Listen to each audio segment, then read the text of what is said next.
आमदार रणजित मोहिते यांची पक्षातून हकालपट्टी करा अशी मागणी भाजपच्या राम सातपुते यांनी केली। भाजप कार्यकर्त्यांना धमक्या दिल्या गेल्या, मारहाण करण्यात आली असा आरोप सातपुते यांनी केलाय। माळशिरसमध्ये राम सातपुते यांचा निसटता पराभव झालाय।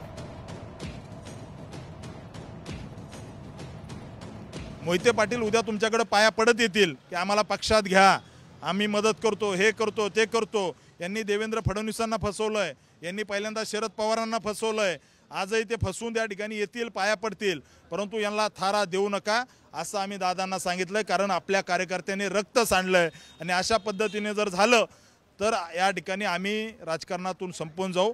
काही झालं तर यांना थारा देऊ नका ही विनंती दादाला करायला आलो होतो। विधानसभा निवडणुकांनंतर कल्याण पूर्वेतील राजकीय वातावरण चांगलंच तापलं। माझ्या कार्यकर्त्यांना डिपचाल तर करारा जवाब मिलेगा असा इशाराच महेश गायकवाडांनी दिलेला आहे।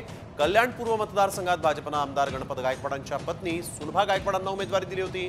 त्यामुळे महेश गायकवाड यांनी बंडखोरी करत अपक्ष निवडणूक लढवली आणि त्यानंतर त्यांची शिवसेनेतून हकालपट्टी करण्यात आली।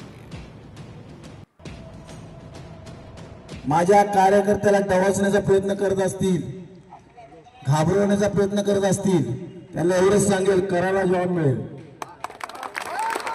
आणि इतका जवाब पत्त्याने मिळेगा। तुम्ही बेसावध असताना हत्यार घेऊन तुम्ही माझ्यावरती हल्ला करता। अरे हत्यार तुझ्या हातात पण दे, माझ्या हातात पण दे आणि मैदान तू ठरव आणि त्या ठिकाणी बघू कोणामध्ये किती दम आहे। चॅलेंज देतो, चॅलेंज। एका फायटिंग जर तुला खालती ना जमिनीत काढलं ना, महेश गायकवाड नाही। लातूर ग्रामीण